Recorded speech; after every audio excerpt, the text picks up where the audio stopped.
be addressing them at the end of the presentation. So now let's get right to it, Amanda. Thank you, Gord. I'm thrilled to be here today and join the pool of many other fantastic presenters of the PED Lunch and Learn series. During this lunch period, I will be discussing the city's parking master plan, which sets forth a new forward-thinking vision for the city's parking operation from now until 2030. I will be going over the study's purpose and scope, present the findings from both data collection and stakeholder engagement, discuss the plan's final recommendations approved by council, and then open the floor for questions and facilitated discussion.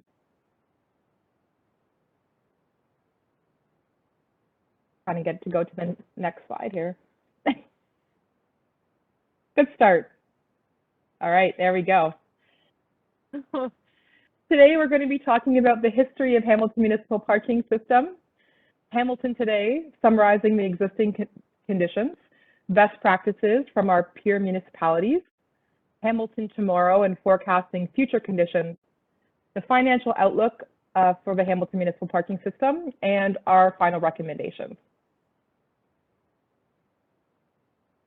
The Hamilton Municipal Parking System was created in 1998 when the Parking Authority Board was dissolved and paid parking operations were integrated with other city parking services.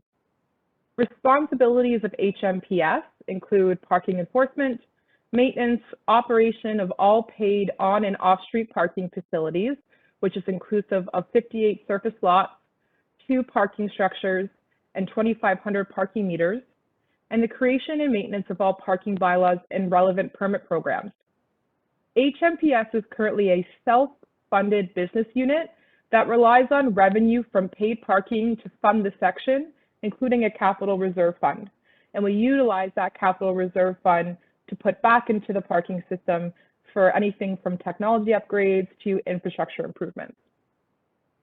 In 2019, gross revenues from HMPS were approximately $14.7 million, which encompasses on-street meter and annual permit revenue, municipal car park transient and monthly permit revenue, administration fees, parking ticket revenue, and plate denial fees from the Ministry of Transportation. In comparison, expenses were approximately $12.2 million, comprised of employee costs, maintenance, vehicles, property taxes, and contractual costs. A lot of people will not know that HMPS pays property taxes on the parking lots that we own in the city. It's a little bit of a funny thing, but we pay our own property taxes, which is interesting. So historically, the net surplus, so anywhere from approximately $1.2 to $2 million each year, is used to fund the parking reserve as well as offset the general levy. So each year we're giving back to the general levy, although COVID times have been a little bit tough on us, but typically we're giving back to the general levy to help to offset city costs that are borne to the taxpayer. So we are a business unit that, continually helps the economic development of the city. So what have we heard in the past? So there was 2 previous downtown parking studies that were completed in 2005 and 2013. And I should note that these studies focused specifically on the downtown core. They didn't take into account the other areas that we studied as part of the 2020/2021 parking master plan, which we're going to talk about today. So both studies predicted that there would be parking shortages and pressures to support downtown development, and they recommended that there would need to be additional parking supply added to the downtown core, specifically in the King and Bay corridor, and also along the John and Rebecca area, which used to be our municipal car park number 1, which is now a public park. So it was really interesting because when I went back and I looked at both of these studies, in 2005, it was predicted that downtown parking capacity would reach 85% full by 2010. 85% is the threshold in which parking professionals utilize to say that we have reached capacity, and that at 85%, people are now circling to look for parking, which is a scenario that nobody wants. It creates congestion, it's bad for the environment, and it's frustrating for people. So once you've reached 85%, you are indeed at your max capacity, whether it's on street or off street. In 2013, however, the parking demand dropped. So overall parking utilization in the core decreased in 2012, 2013. And there was no justification through the consultant as to why this had happened. However, we assume that it was attributed to several potential factors, such as improved transit service in the city, increased fuel costs, so people were driving less, transportation demand management strategies were being implemented in the city, which was fairly new, and hopefully through cycling and walking and car share and carpooling, those types of services were actually decreasing the need for parking. So transportation demand management, which is very tied to parking in general, the investment in TDM was in its infancy at the time, and with increased investment from these quick wins in transit, ridership was continually increasing, during 2012, 2013. So we assumed that that was what the decrease in demand from 2005 to 2012 was looking at.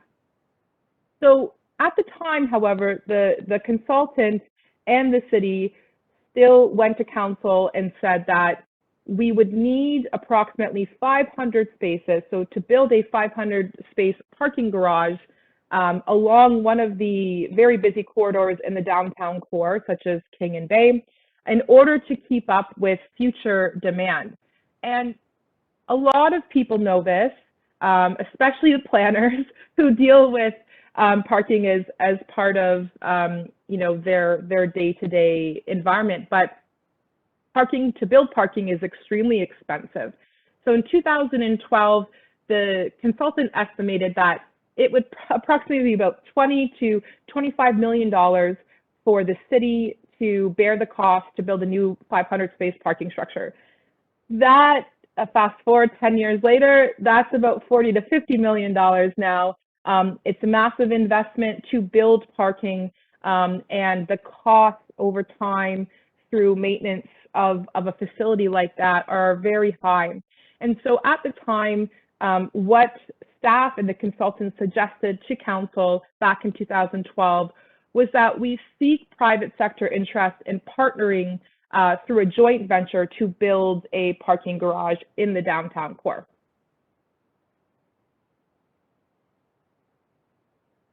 So a lot of things have changed in Hamilton in since 2012, 2013. Hamilton has undergone an economic revival with an influx of new residents and businesses. Land use downtown has evolved towards higher density developments, while maintaining and restoring many of the heritage structures that make Hamilton unique is still very important and ongoing. And in many cases, these new developments have replaced existing surface parking lots, which in turn has impacted parking supply and demand over a short period of time. So since the 2012/13 study, demand has increased significantly in terms of parking downtown. COVID aside, before COVID, so in late 2019, we were experiencing high levels of shortages, especially in the downtown core, but we were also experiencing it in other places as well. We were experiencing shortages in Dundas and trying to find new on-street parking locations to facilitate just more supply in that area. We've certainly seen demand in Waterdown. We've seen demand increase in a lot of the areas that weren't a problem before.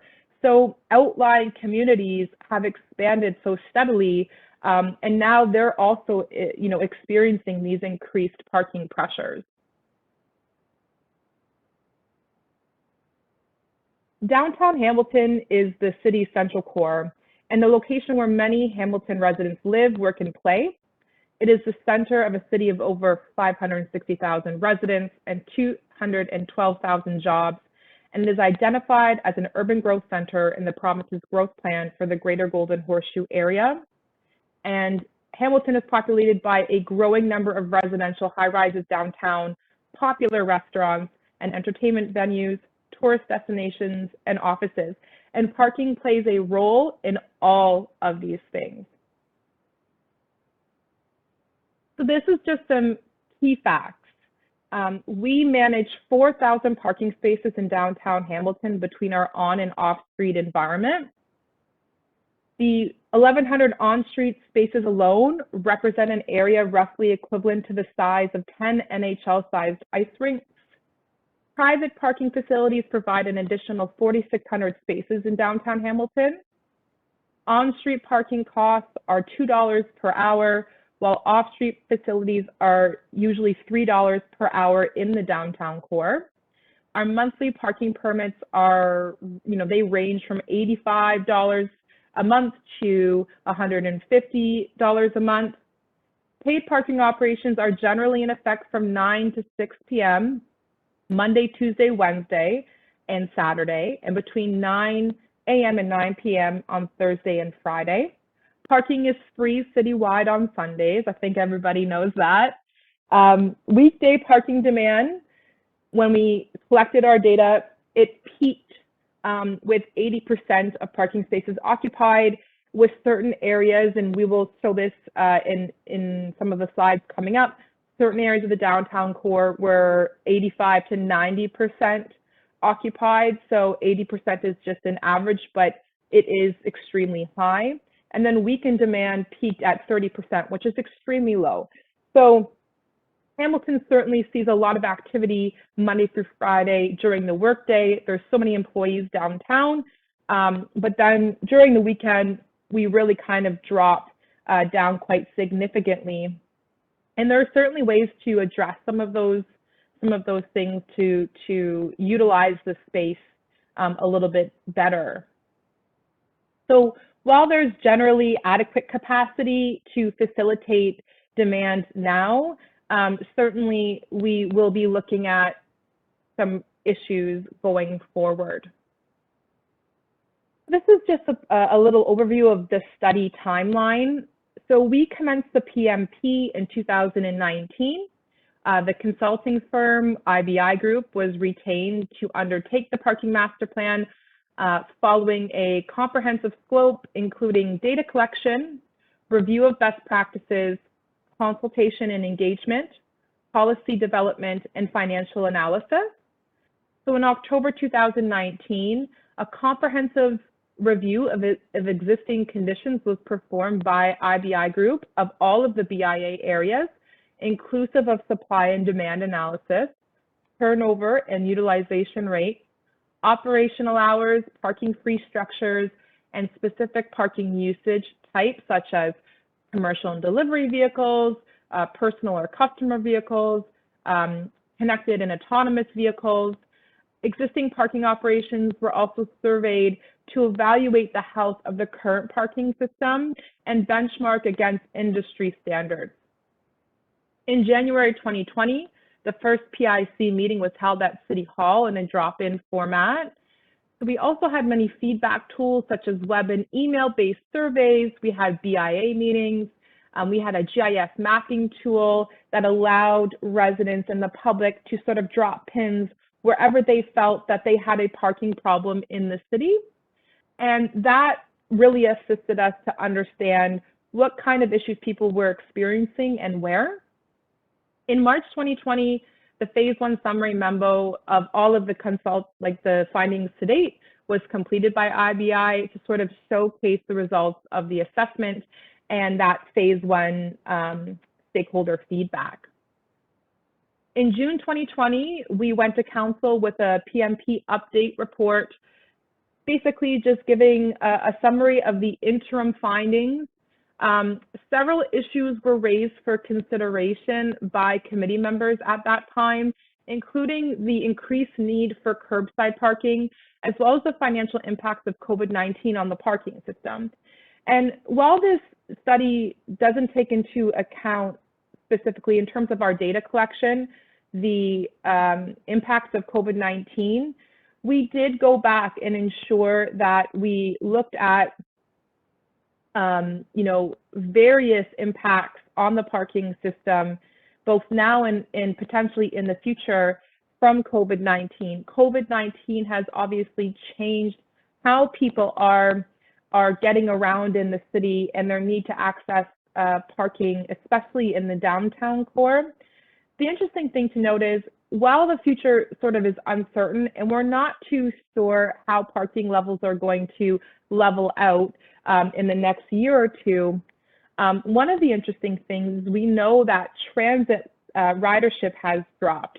And so, with people potentially having some mixed feelings about taking transit right now, we're not sure if that will then again impact parking, and that demand will increase significantly again once more employees are back to work.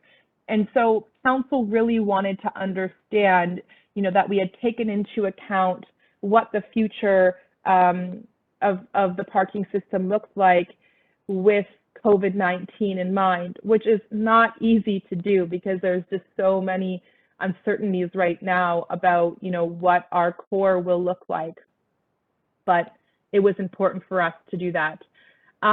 We went out for further consultation in April and May of 2021. We went back to our BIAs, back to our stakeholders and said, here are our draft recommendations, what do you think? And we certainly had a lot of discussion, especially with BIAs. They were very interested to provide input on our draft recommendations. At the same time, in June 2021, the Downtown Entertainment Precinct Master Agreement was brought to Council for execution and for approval. And within that agreement, we have one parking structure, which is the York Parkade, and a significant parking lot at 14 Vine Street, which is just adjacent to the York Boulevard Parkade, which is part of that master agreement. And so to date, that loss of space was not included in the study. And so we had to sort of quickly forecast how that was going to change some of the numbers that we had presented previously in terms of our supply and demand analysis, and trying to see what we would need going forward to ensure that we were meeting the parking demand downtown. So obviously losing a parking garage is a significant loss to a parking system. But in this case, we're hoping to continue to be involved in the work and see if we could gain back any supply back into our inventory through that entertainment district project. So the Hamilton Parking Master Plan aims to examine existing parking operations, project future parking demand, provide direction for parking policy, planning, operations, and enforcement that align with other citywide transportation policies, and help meet the parking system's evolving parking needs. So I want to know that this study does not include parking ratios for new development, for example, which is separate, and I know of interest to planners, but is a related study. But it wasn't a focus of this study because we were really focused on the parking operation itself.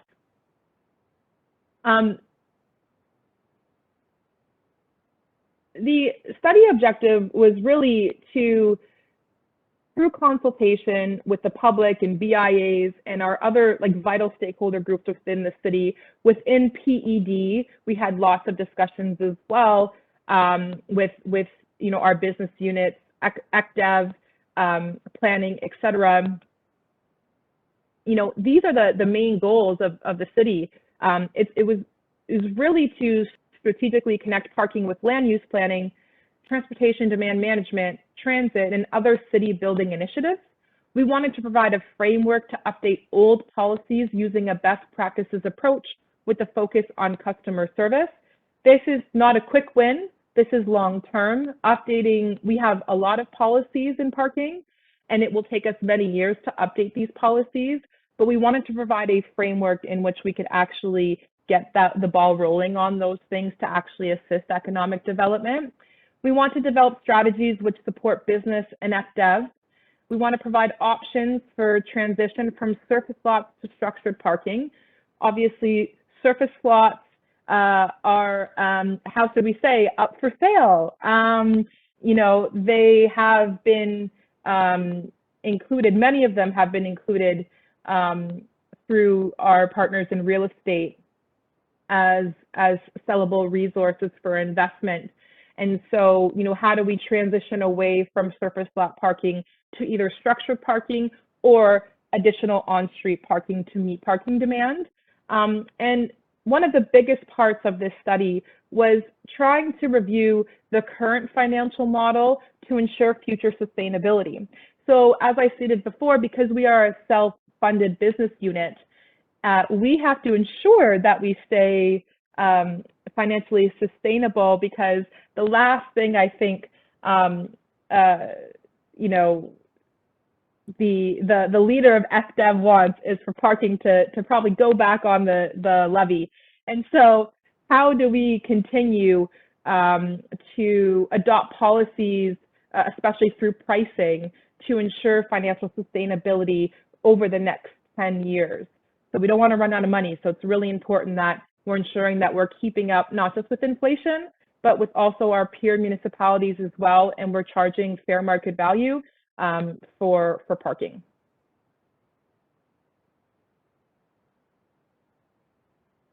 So as I just stated, the financial objectives of the study are really, really important. It was one of the biggest pieces of the parking master plan. So we wanted to review the model and ensure financial sustainability under a landscape that's changing so fast as we're losing space to development. So this included a review of our peer municipalities and their parking business operations to provide a benchmark as to how Hamilton's revenues and expenditures compare to our peers. And the financial analysis basically consists of a review of current and future parking supply and pricing, mode shift assumptions, and financial impacts of economic development within the consideration of sustainability objectives. So you're going to hear me say that word a lot in this presentation, which is sustainability. This wasn't a word that was heard in parking very often in the past.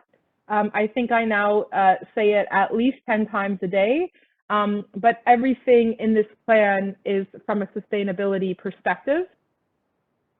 You know, we also wanted to understand in the short term the impacts of COVID-19 on parking demand and revenues and how that needs to be taken into account.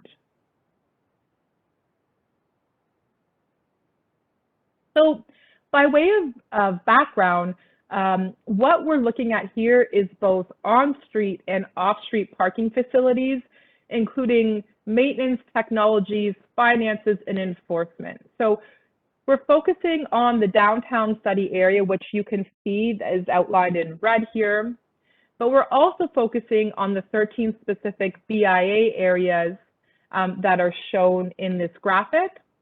So we are responsible for managing all of the on-street and off-street parking throughout the city of Hamilton, and it is quite a large geographical area, and many of the BIAs, for example, have very unique needs. And so one approach may not work for everybody. And so we do our best to consider the needs of each business area in order to ensure that they can meet their customers' needs. This can be complicated at times, but it is important to ensure the viability of all of these different business districts. So we're going to review the existing conditions, first in downtown Hamilton and then in the BIAs. Note that this analysis is based on surveys conducted prior to COVID-19 being felt in Hamilton. So as shown on plots on this slide, peak parking demand in downtown Hamilton was found to occur around noon on weekdays, where about 80% of surveyed parking spaces were occupied. This is below capacity, But in practice, this means that many facilities will feel effectively full to someone driving around searching for a parking space. So it's important to emphasize as well that this is peak parking demand. So the parking demand throughout the rest of the day isn't as high. It falls to around 35% by about 6 o'clock p.m. And then weekends saw even lower demand at just 30% occupancy, which really hasn't changed in the city of Hamilton. That has been that way consistently since the parking study was completed in 2005. So you can see the red on this map means no good. And that 85 or higher capacity level is putting us right into a shortage. And so while we're at 80% occupancy on average, as you can see, there are definitely areas here in the downtown core that are suffering from significant demand. And with the loss of future parking, how are we going to ensure that we can still meet this demand, even though we don't know what true demand will be because of COVID? It's a little bit of a guessing game, but we're here to sort of provide scenarios that can fit into any of the models, no matter what those models end up being. This study was done on a flexible model. So we have a lot of scales that we can input data, and we can continually change that data in order to forecast what our needs would be in any of these potential scenarios going forward. So next, we'll quickly summarize the results of the public consultation. The PMP was designed to provide public and stakeholder engagement through a three-phased approach, including opportunities to learn about the study, provide insights into existing issues, and provide a platform for feedback on desired future outcomes. The engagement approach has followed the core principles of public engagement identified in the city's public engagement charter, and has provided the public and external stakeholders with well-balanced and objective information, as well as an opportunity for all parties to ensure that their concerns have been addressed and heard. So in terms of our phase one consultation activities, we really aim to identify existing issues, needs, and desired incomes. We did various tools and surveys in order to get this information back and receive feedback. And we heard some really interesting things. So some of our key takeaways were increased parking opportunities and improve the paid parking user experience. And we couldn't agree more. So we know that we are a little bit behind. And one of my goals with our team is to catch the city up significantly. When we implemented our pay by phone app in 2020, that was a significant improvement to our customer base. And the interesting thing about our Passport app is that even through COVID, we have seen the user rates go up significantly each month through utilizing the app, because we're just giving people another way to pay. And there's more to come. We have several projects in the works that we are going to implement and really help the customer have an easy way to not just find parking, but also to pay for parking. We also heard that parking operations should continue to be self-funded, and prices should encourage alternative modes of transportation. So of course, this is one of those things in the transportation and parking world that if you make parking less expensive than transit, of course, people will continue to park their vehicle. And so it's really important that we build parking pricing that incentivizes people taking alternate modes of transportation and getting out of single occupancy vehicles. We also heard that support for balancing space for parking with space for alternative sustainable modes and other curbside uses was really important to people. So whether it's our are patios that, allow businesses to extend their capacity on the street or now on the sidewalk, as some of them are now on the sidewalk.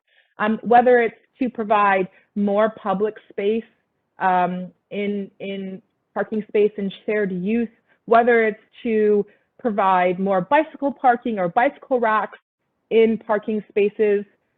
We heard that these things were all very important to people. So we received a lot of feedback, and we wanted to ensure that we're addressing shortfalls in parking supply. We're improving the paid parking experience. That includes also things like better wayfinding signage. How do I get to where I want to go?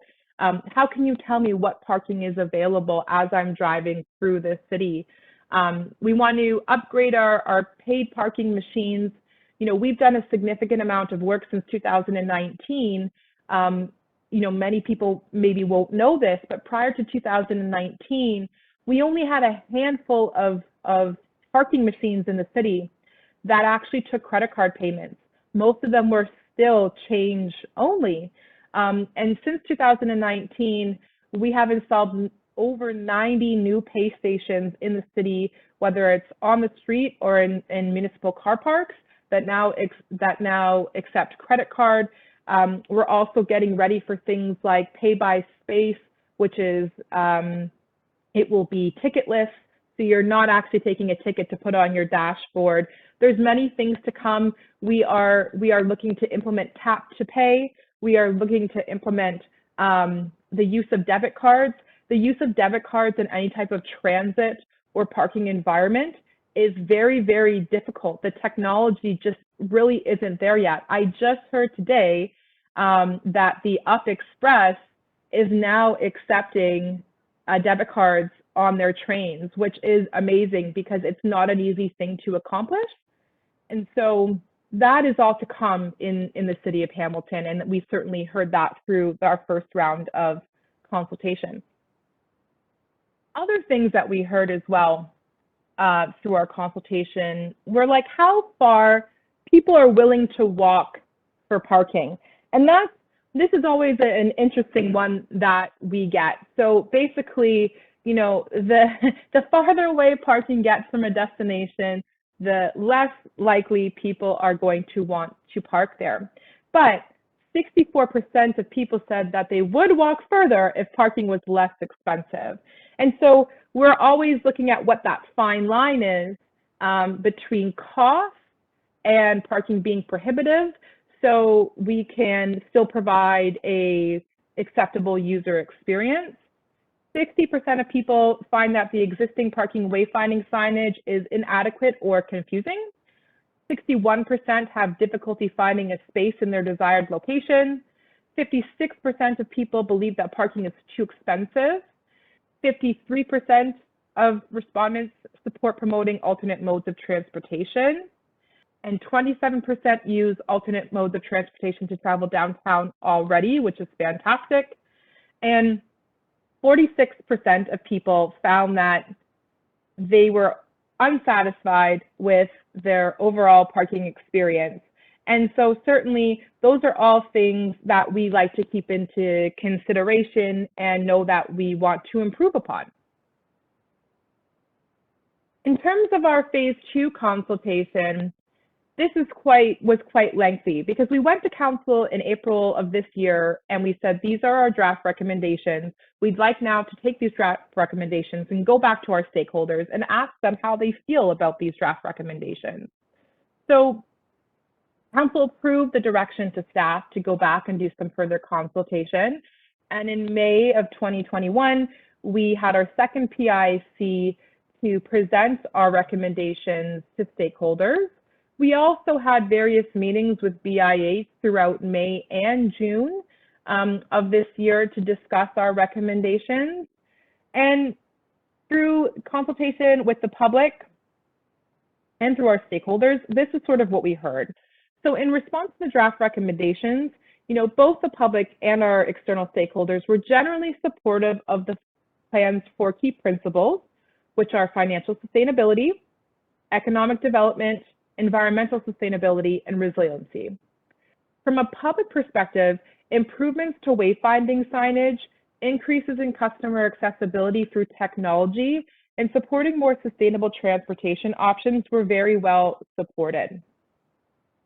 Reducing the climate impact and supporting sustainable transportation mode choices was agreeable to all parties. So stakeholders suggested that ongoing discussions in terms of utilizing pricing structures to disincentivize single occupancy vehicles would be desired. It was also noted by quite a few of the BIA areas that while they support this, it also comes in conjunction with needing transit options to be available in areas where right now it's either not available or it's not as available as they would like it to be. So those sort of things go hand in hand. So another thing that we heard, in which we're really riding the coattails of COVID-19, are things like curbside management strategies. Curbside management strategies is a relatively new term in parking. We've been hearing it over the last couple of years. But the interesting thing about COVID-19 is it really gave us an opportunity to actually implement some of this curbside management stuff that we had really only sort of heard about and do it on the fly. And I've had a lot of discussions with other municipalities about how they have done curbside management throughout COVID-19. And one of the things that we all can agree upon is that we were able to get things done pretty fast because council was really supportive of these initiatives to boost economic development and to keep businesses going at a time where things were just ridiculous and nobody really knew what was happening or what was going on. And so I really have to give it to our parking team, because they worked with transportation planning as well as our partners in traffic operations and maintenance. And we came through with some of these strategies like short-term parking zones, loading zones for pickup and drop-offs only. We got rid of a lot of rush hours. So we worked with our partners in traffic to, look at traffic counts and say, okay, so, we have these rush hour traffic routes that maybe were appropriate 10 years ago or 5 years ago. But, when we look at it now, when we look at volumes, they're not corresponding with the need to have no parking in these areas during these times. And so we quickly went out there and readjusted, the landscape on streets like Ottawa and Kenilworth and Main and King. And that was all to facilitate, more parking for customers as they were coming in and just being able to pick up things. And those are the things through curbside management that we would like to continue. And going forward, we'll be proposing a fulsome strategy to council that will be inclusive of things like, how do we get Uber Eats to pay cost to use the curb? The curb is extremely valuable. Parking is real estate, and the curb is now part of that real estate. And now everybody wants a piece of it, whether it's Canada Post, whether it's food service deliveries, whether it's rideshare, Ubers, all of these things are making that competition for the curb so much more of an issue. And how does the city monetize that so that we can actually lessen the demand and make it more equitable, as well as ensuring that businesses can still, meet their customer needs? And so that's one of the things that has come out of the parking master plan, but it's also been pushed through COVID of what we would like to take forward over the next couple of years. So the next step in this study was to look at best practices. So what are comparator municipalities doing, and what can we learn from them and apply to Hamilton? So our best practices research examined a range of cities, both larger and smaller than Hamilton, and also drew on overall industry best practices. From a parking perspective, Hamilton is unique in many ways. So municipal parking operations have evolved from initially being overseen by the traffic department. Then it was converted to a parking authority like the Toronto Parking Authority, which basically is run by a board of directors reports to the city, but kind of has its own business operations. And then to the current form of a city division, how we sit now is the Hamilton Municipal Parking System. So while we're unique, there are still a number of lessons that can be learned from practices that other cities have adopted to address their challenges and how those strategies have succeeded or fallen short over time. By building on these experiences and applying them with the proper context, Hamilton can address the unique challenges presented across the city without having to reinvent the wheel. And so that's the important part of actually benchmarking on some of these items through best practices review. So we reviewed a range of topic areas, from how other parking systems operate financially to what types of technologies they are implementing to help manage their parking. So when it comes to financial operations, we found that all comparator municipalities currently operate or have direction through their council to move operations to a financially sustainable self-funded model. So the costs of the parking system are borne by those who use it. That's the current system in Hamilton, and the very few last cities that are still or were still being operated on the general tax levy, such as the city of Kitchener and the city of Guelph, they now have direction to operate just like us. And so it serves to reaffirm that there's certainly an importance of long-term financial sustainability when you are a self-funded system. And then, of course, we had to look at parking pricing, because who doesn't like to see who's charging what for parking in their city? So Hamilton recently increased on-street parking prices to $2 an hour on street, which is finally in line with our comparator municipalities, who averaged out at $1.90 per hour. And so the neat thing is when I started in Hamilton in 2017, it had been, I think, 7 years since on-street meter rates were raised. And so when we raised them by 50 cents, a lot of people didn't like it because it was quite a bit of change at once. But it was certainly at least a foot forward to getting us on the same page as many of the other cities in Southern Ontario. So now we're sort of on par. However, when it comes to the off-street hourly rates and permit rates in Hamilton, we are still substantially lower than most of our other comparator municipalities. So we average out at $1.50 an hour.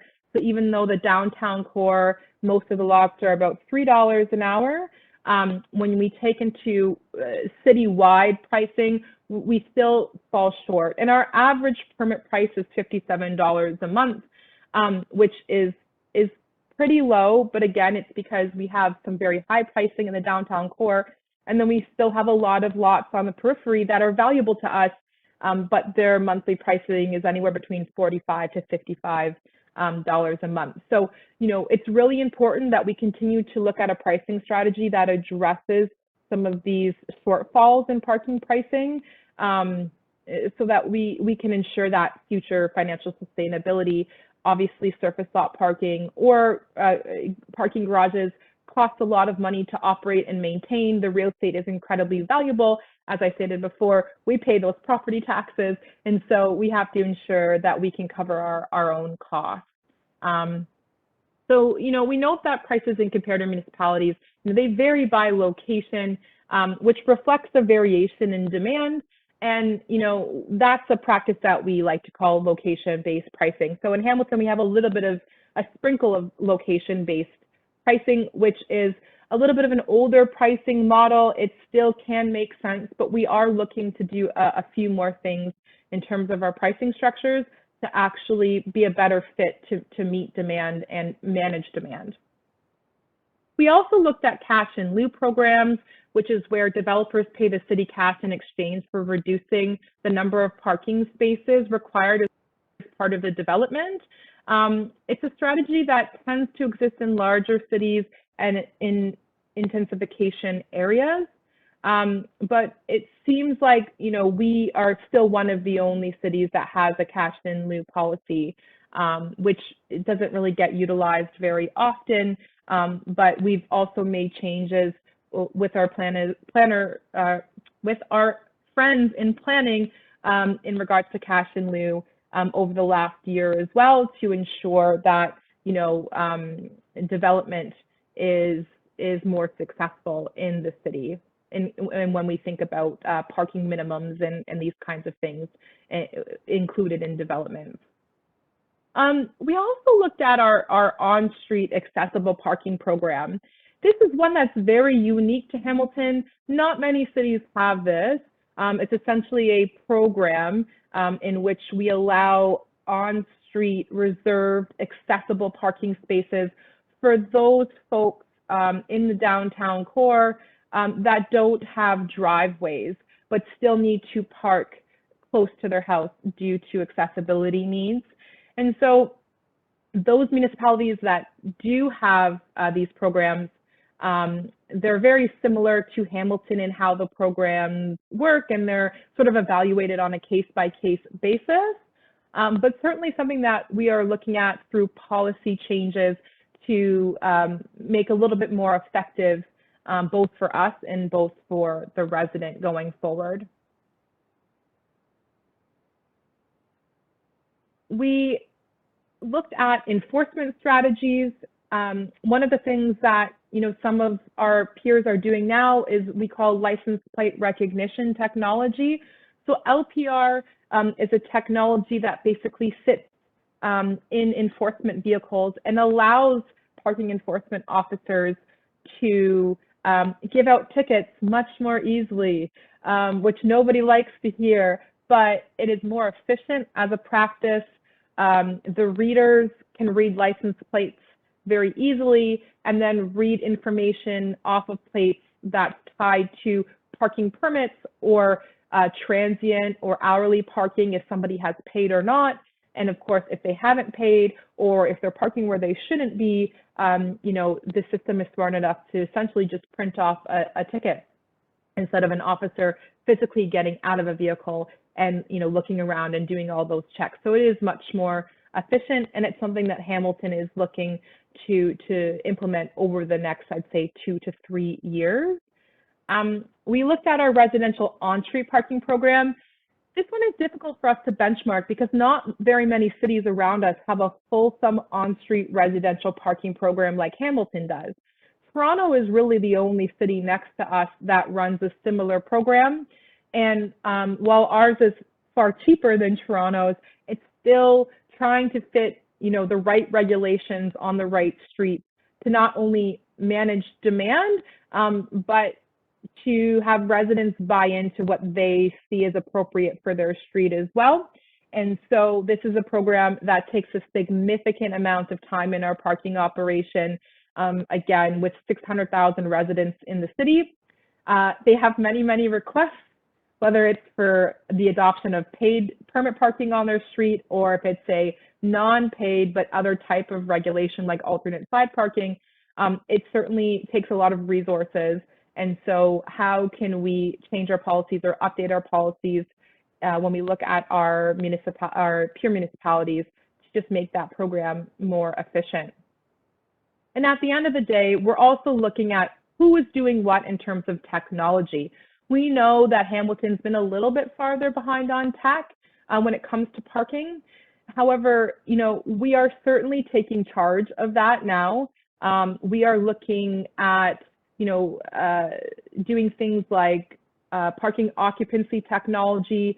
So how do we furnish some of our lots with cameras or other types of technology that can give us live data so that we can understand where people are parking, how long they're parking for, and how can we sort of implement enforcement strategies or other strategies around that data, again, to make the operation more efficient. So finally, we sort of looked at what the future holds for parking supply and demand in Hamilton. Parking operations in Hamilton. Amanda, sorry, we're running a little bit low on time. We want to get to some questions. I don't know. Sorry, I didn't want to cut in. The time. Okay. We got a lot of questions. We want to make sure we get some of them answered. Sure. Sorry. Okay. Just why don't we just do the questions then? Okay. So it's ominous voice from Jennifer Ross. There's lots of good questions. There's one that asked, is there an ideal range that we want for parking? If 80% is too high, but parking lots desire to maximize revenue, what is the ideal range? I think this goes back to early in your presentation. Sure. That's a great question. And it's hard to say what the ideal range is. I think once you're sitting at 75 to 80%, that's ideal because you're effectively full, but you're not exceeding demand. And so you're meeting the customer need, you're getting the revenue that you need, and you're not making people upset, and you're not turning them away, and therefore there's lost business. And so there is a little bit of a range there, but what we'd like to move to is more, get away from maybe some location-based pricing and do some dynamic-based pricing in the city, which really relies on looking at specific areas and those pricing, whether it's hourly pricing, daily pricing, that it's in flux all of the time. So it could be in flux during certain days, it could be in flux during certain hours, and it adjusts itself to meet the needs of that specific area at a specific date and time of day. So like, it's not an easy thing to do. It requires some technology and some forward thinking, but it's not necessarily, there's no perfect threshold in parking. You really have to understand the utilization at all times, and then develop pricing strategies around that so that you're meeting demand and you're not exceeding demand. So I don't know if that answers the question, but that does, yeah. So building on that about demand, there's a question about induced demand. Do we know if there are similar patterns with parking as it relates to supplying lanes on highways, or is demand relatively unchanged by variations in supply of parking spaces? I'm not sure I can answer that effectively. So the build it and they will drive. Yeah. So it's a difficult one. We know if we look at the downtown core right now, we have an idea of what we're losing. We have an idea of what we need to build back to sort of meet demand. We have an idea of what we need to build on top of building back to meet demand in certain areas. I do believe in the principle, if you build it, they will come. I don't think that there will be a scenario where we would build parking in any specific location where we've evaluated where it would not be utilized. So I'm not really sure if that answers the question fully, but I think that's good. There's a question from a planner friend of mine. Has a model been set up for how joint partnerships to provide structured or surface parking lots would be identified and pursued by staff? And if there hasn't been, what work still needs to be done to make that happen? We just need to get in a room together and hash it out. I know that, Jennifer, you and I have talked. I've talked to some of the other planners in the city, and we don't have a set strategy right now of how we want this to move forward. We know that it's necessary. We know that we're part of the equation. We're not sure if we're the beginning, middle, and end, or if we're just somewhere in the middle.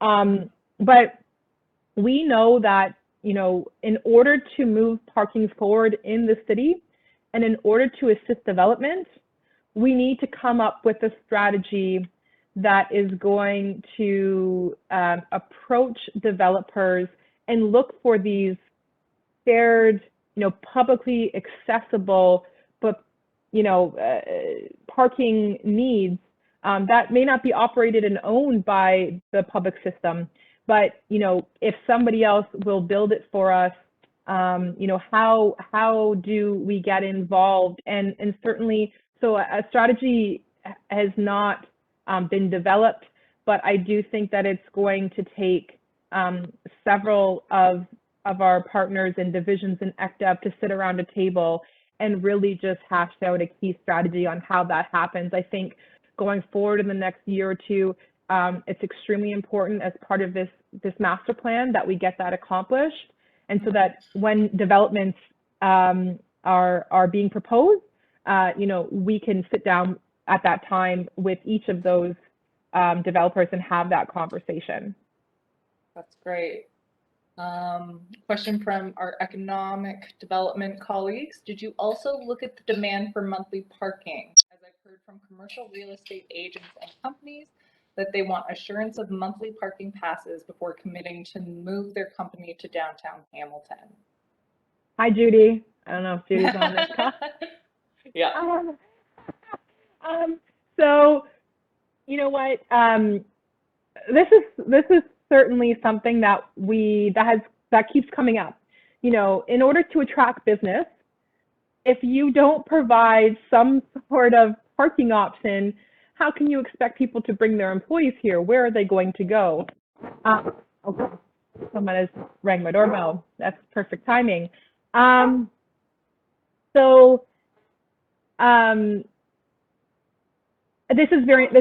is something that's very important.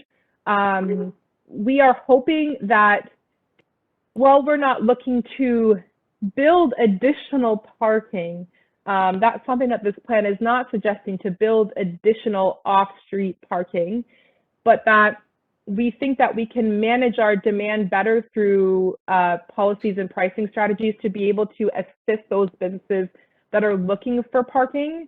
That is something that is top of mind, and I believe will come out of the plan as a new strategy as to, you know, how to provide monthly parking to businesses for their employees if they're interested in coming to Hamilton as part of an economic development strategy. I believe that COVID will actually help us in this way, because I believe as employees transition to different models of work, maybe they won't be in the office all the time, that will allow more monthly parking to be shared between businesses and actually between employees in the city. So I'm actually have my fingers crossed that somehow we can come up with some sort of hybrid approach that's going to work. But certainly, I completely agree.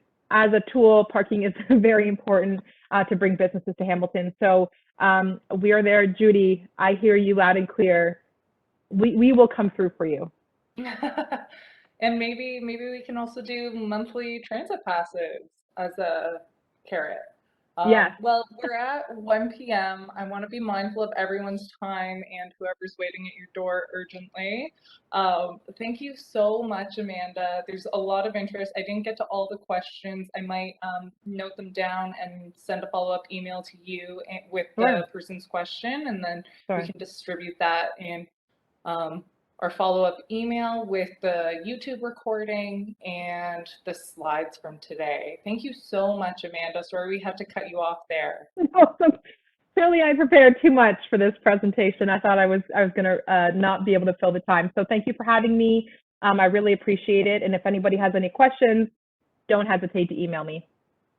Thanks, Amanda. Jennifer's covered off pretty much the closing, but I did want to just let everyone know there'll also be another email coming out letting you know what, just watch for your inbox, because our next Lunch and Learn will be on November 25th, and it'll be put on by the Grey Cup Organizing Committee. So that should be great. So thanks, Amanda. That was a great presentation. And as Jennifer said, we'll have the slides for everyone so that they can see anything that they may have missed, and we'll follow up with questions. So everybody have a great day.